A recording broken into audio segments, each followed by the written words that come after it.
Next on the news, celebrating Orthodox Easter in a war zone. Ukrainians pray for peace after Russia bombards an occupied apartment building. Then the debt ceiling deadline, what it could mean for your wallet if both sides of the aisle can't come to an agreement. Horrors of the Holocaust, the survivor racing against the clock to tell his family's story, how a priest helped change the course of his life. Then, uncovering history, the rare artifact that may help tell the backstory of a Native American tribe in North Carolina. I'm Jessica Easthope in for Christine Persichetti. Currents News starts right now.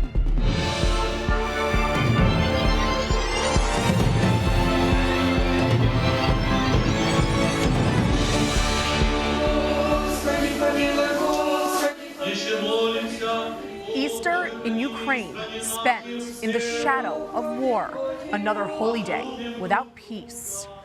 Not even Orthodox Easter can stop the bombs from falling. Despite the resurrection, Russia bombarded a Ukrainian city with missiles over the weekend. Still, the faithful turned to a local church in droves with hopes of a better tomorrow. Air raid sirens and discernment.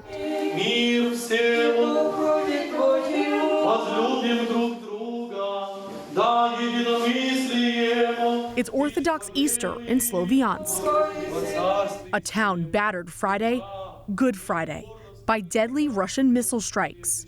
That didn't stop residents from packing the church with worshipers spilling outside. I always pray for Ukraine, for our children, says 73-year-old Anya. I ask for peace as soon as possible, to live a little bit longer without war. We don't want to die. Anya and others have brought bags and baskets of food to be blessed. In these troubled times, more people than ever attend church, even if some are reluctant. But not everyone could make the services, because emergency crews are trying to find people beneath the rubble. This was the deadliest strike on Sloviansk since the start of the full-scale Russian invasion. An S-300 missile gouged out the top floors of this apartment block, killing, among others, a little boy. The child who died was only 2 years old, says Tatiana. His father is still there. If only they could lift those slabs, they could rescue him. That family, like many others, fled Sloviansk early in the war, but came back after the Russians retreated last autumn. Officials say around 30,000 residents have returned in recent months. I know all of those who were killed, says Lilia, a neighbor. It's horrible. Elsewhere in town, another missile landed in a playground.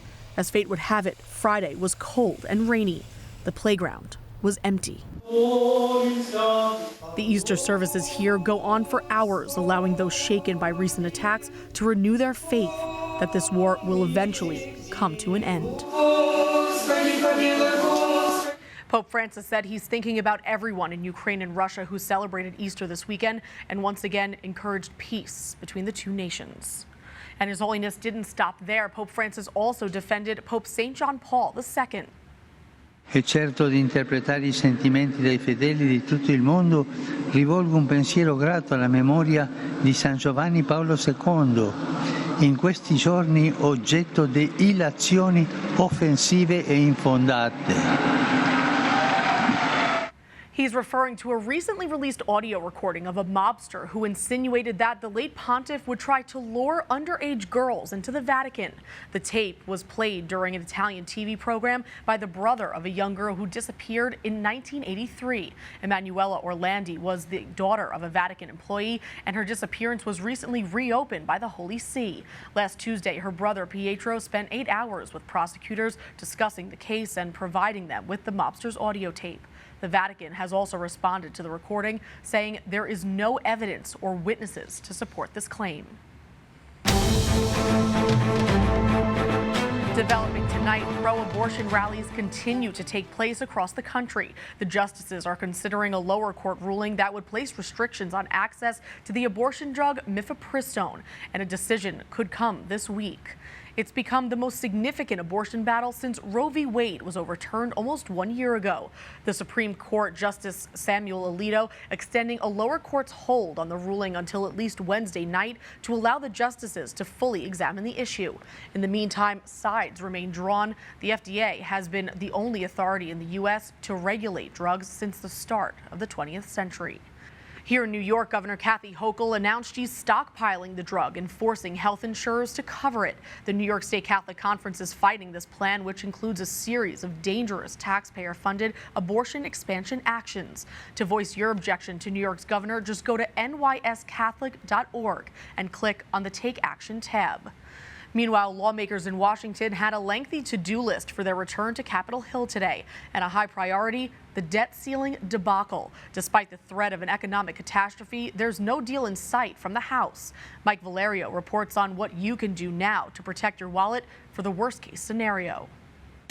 A financial crisis may be looming. If it did happen, it would have very, very negative impact. As lawmakers in Washington have yet to come to an agreement on raising the nation's debt ceiling. I understand the politics, but there is a time when the higher interest of a nation has to prevail. Democrats are seeking a clean bill to increase the country's borrowing capacity, but House Republicans want to leverage their slim majority to win concessions on spending from the White House. A no strings attached debt limit increase will not pass. That kind of discussion, the cuts, belongs in a discussion about the budget, not as a precondition for avoiding default. A default on U.S. debt payments would cut off the U.S. Treasury from borrowing, potentially affecting Social Security payments, veterans benefits, and federal employees' salaries, among others. To guard your finances in case of a potential default, Bankrate's Greg McBride advises paying down your debt and building up emergency savings. Unfortunately, we're hostage to this because there aren't a whole lot of action steps that we as consumers can take to fully insulate ourselves. And says the political brinksmanship alone is damaging. Even if it gets solved at the 11th hour, markets get nervous. And when that happens, there's less incentive or less appetite for risk. Mike Valerio, Currents News. A case of someone having the wrong address has led to a Missouri teen fighting for his life. Ralph Yarl was trying to pick up his siblings when he accidentally went to the wrong street Thursday night. He rang the doorbell and was answered with gunshots. Yarl was hit in the head and the arm and was rushed to the hospital. Family says he's recovering. The homeowner was taken into custody and released after 24 hours, pending further investigation. Kansas City police say they're waiting to obtain a formal statement from the victim and further forensic evidence. I want everyone to know that I'm listening and I understand the concern that we are receiving from the community. The information that we have now, it does not say that it's racially motivated. That's still an active investigation. But as a chief of police, I do recognize the racial components of this case. I do recognize and understand the community's concern. Our heart goes out to the juvenile victim, and more than anything, to make sure that this child and this child's family knows that there are people working hard, a number of people working hard, to make sure there is justice for this person. According to reports, the homeowner is a white man in his 80s. Police have not yet released his name or mugshot at this time. Families in Guatemala are burying their dead who were needlessly killed at a migration center fire in Mexico last month. The remains of 17 people were flown home and 3 days of national mourning was declared. In March, 40 people lost their lives when mattresses were set on fire to protest people being deported. As the fire spread, officials abandoned their post, leaving migrants trapped with no way to escape the smoke and fire. Mexico's government arrested 5 people connected to the fire for leaving the migrants behind. There's a new concern for people migrating to the United States. About half of them are not vaccinated against the polio virus. According to New York's Health Commissioner Ashwin Vasan, he said the migrants are passing through countries with high tuberculosis rates and that doctors need help to prevent a public health emergency. Over the last year, more than 50,000 migrants have crossed the U.S.-Mexico border before coming to New York. It's been 10 years since the Boston Marathon bombing, and today the city is paying tribute to the victims of the tragedy. Family members of those killed walked together near the finish line and laid wreaths on the ground. Thousands in attendance watched from the sidelines during the weekend's many somber ceremonies. 3 people were killed and over 260 were hurt when 2 pressure cooker bombs went off near the finish line. Convicted bomber Jahar Tsarnaev remains in federal prison, awaiting a death sentence. Ahead of the marathon, Cardinal Sean O'Malley paid tribute to the victims by saying, quote, "We will never forget them. Each of their lives was a unique expression of love, concern for others, and courage. They will remain in our prayers, as will their loved ones who continue to mourn their loss."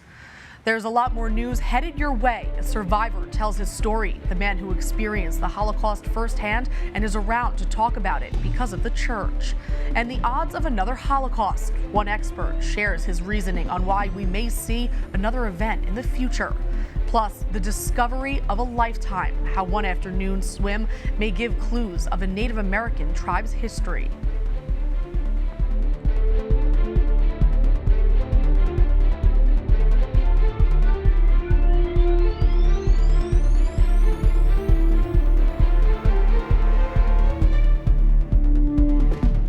Holy Week in the Diocese of Brooklyn. Currents News was there to cover it all. From the Palm Sunday procession. About 100 Catholics took to the streets of Brooklyn. To the Chrism Mass. Currents News' Jessica Easthope is in the thick of it all. There are some priests here celebrating their 65th anniversary of ordination. The conclusion of the first Lenten pilgrimage. Bishop Brennan joined pilgrims for a majority of the journey. Holy Thursday and the Way of the Cross on Good Friday. The Way of the Cross is making its way over the Brooklyn Bridge. Plus, powerful testimonies from new Catholics. I'm blessed to be able to wake up every morning. And a message of hope from Bishop Brennan. Christ is alive. Currents News is there. Happy Easter.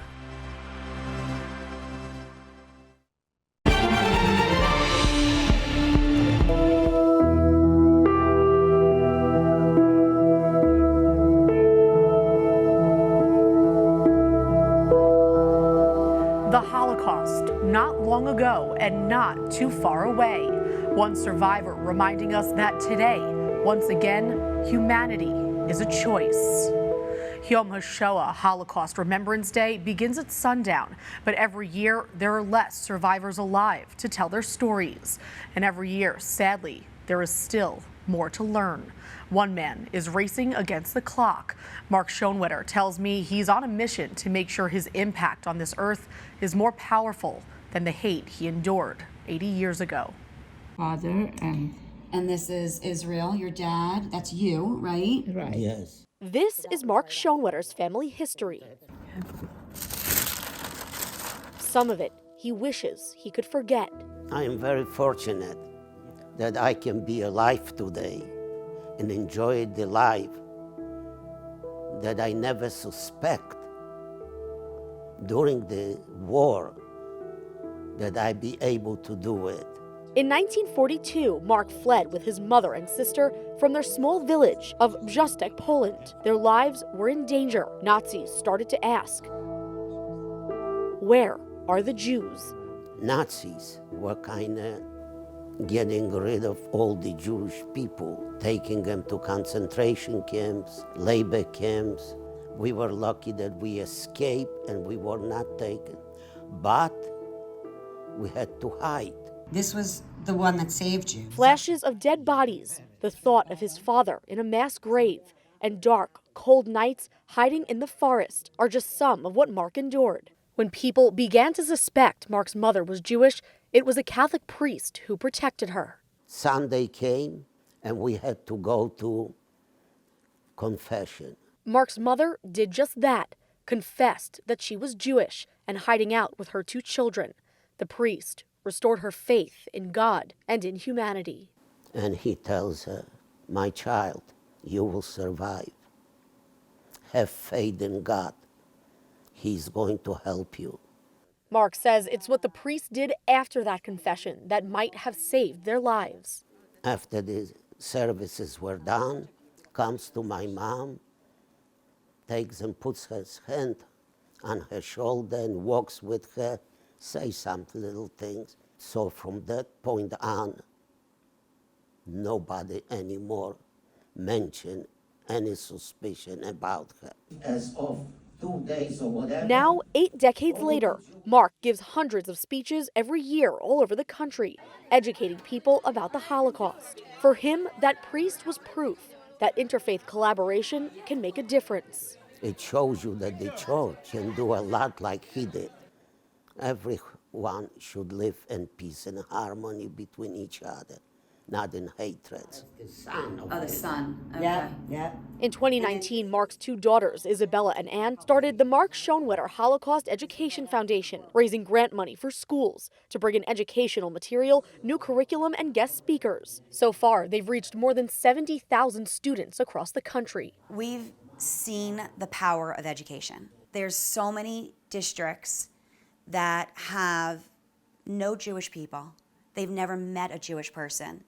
And it's those schools that the teachers realize how valuable and important it is to teach about the past. If we don't educate everybody about how we're all the same, we are stronger together than we are apart.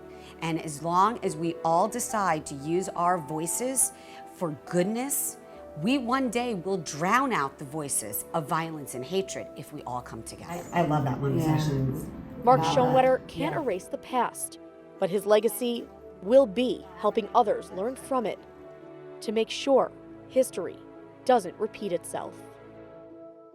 Mark's foundation has reached countless Catholic school students and given out more than $5,000 in grants to them for Holocaust learning materials.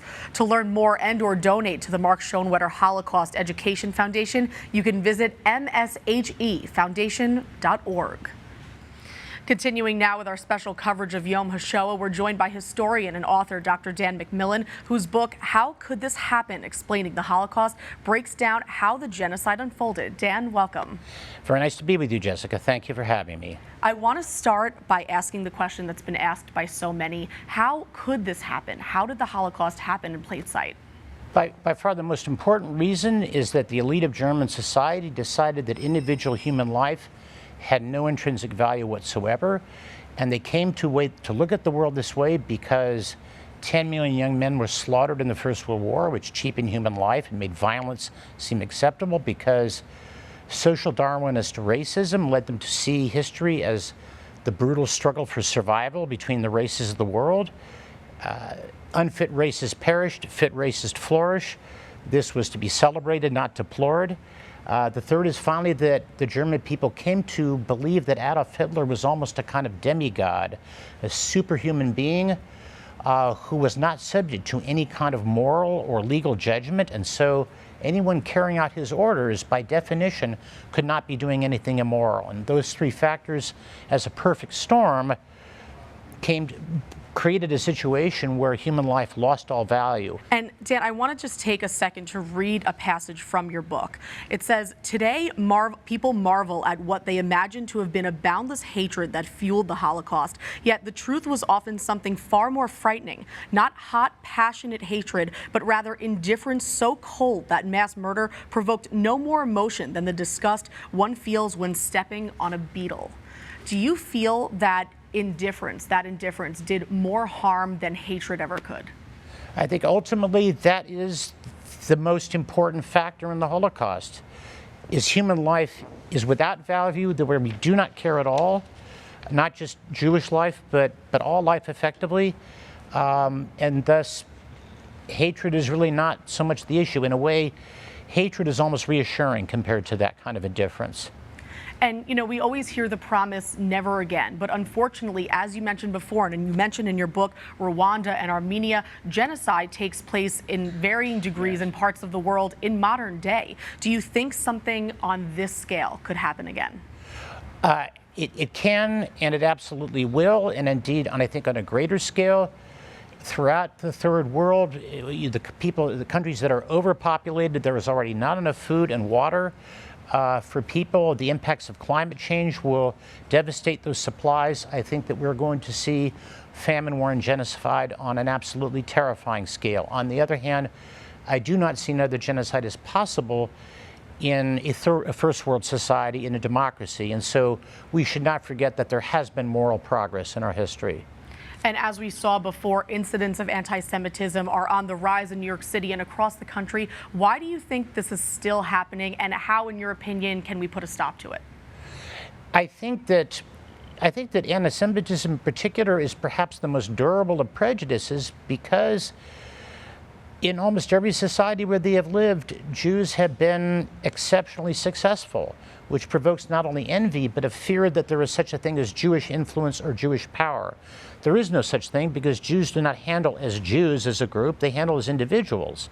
But because of their many impressive successes in the arts and business and so on, there is a fear of such a thing as Jewish influence, which doesn't exist, but that's where a lot of these fears and a lot of this hatred comes from, in my view. Dr. Dan McMillan, thank you so much for joining us, author of How Could This Happen? It's a pleasure to be with you. Pleasure to be with you also. Thank you. Today is a day of mourning, but it is also a time of reflection. Most of the world turned its back during the Holocaust, but some communities stood up to the Nazis and protected their Jewish neighbors. Let's take a look back at Denmark at the start of World War II.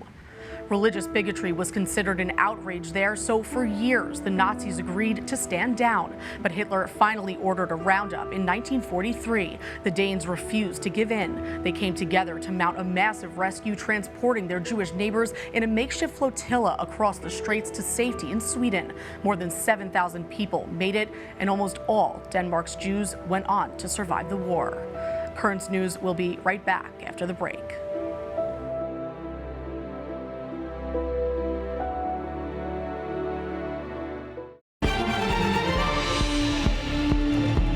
A day at the lake turned into a monumental event. Two young swimmers discovered a rare Native American artifact, and researchers hope it'll be a key to uncovering the history of a local tribe in North Carolina. Currents News' Dustin Etheridge has more. Got it. Got it. Keep it. This canoe pulled from Lake Waccamaw Wednesday is a symbol of nearly 1,000 years of Native American culture in southeastern North Carolina. Michael Jacobs is the chief of the Waccamaw Siouan tribe. All of our tribal members that contribute. He says it's rare to find pieces of history like this one. That canoe at 28 feet long would have carried a many a brave. We feel like in our heart it's a history that we're still exploring and understanding, because this is the first time we've had access. The discovery, unexpected. Eli Hill is one of 3 teenagers who stumbled upon it while swimming in the lake during the summer of 2021. We were throwing mimosas at each other, and I stepped on it, and I thought it was a log, and I tried to pick it up, and it never came up, so we kept digging at it, and it just kept going. And then the next day we came back, and we started digging some more, and it just kept going. State archaeologist John Mentz says that led to a lengthy removal process, but it was worth it in the end. This canoe is about 1,000 years old, and it's a southeastern Indian canoe, and it's originated from this area. So we wanted the local Indian group to be part of it and share with the agency of it.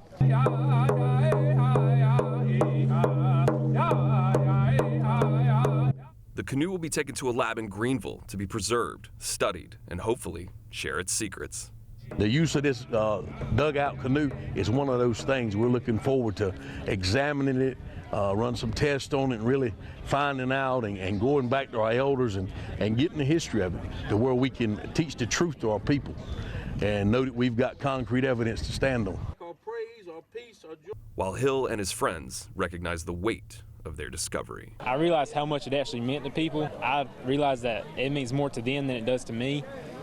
So I just thought it was a really cool experience for all of them, and just to be a part of that. That was Dustin Etheridge reporting. The tribe's chief, Michael Jacobs, believes their history is still unfolding and that they're piecing together details like a puzzle to find out more about their past. And that is Currents News. I'm Jessica Easthope. Thank you for joining us, because we are putting your faith in the news. Hope to see you again next time.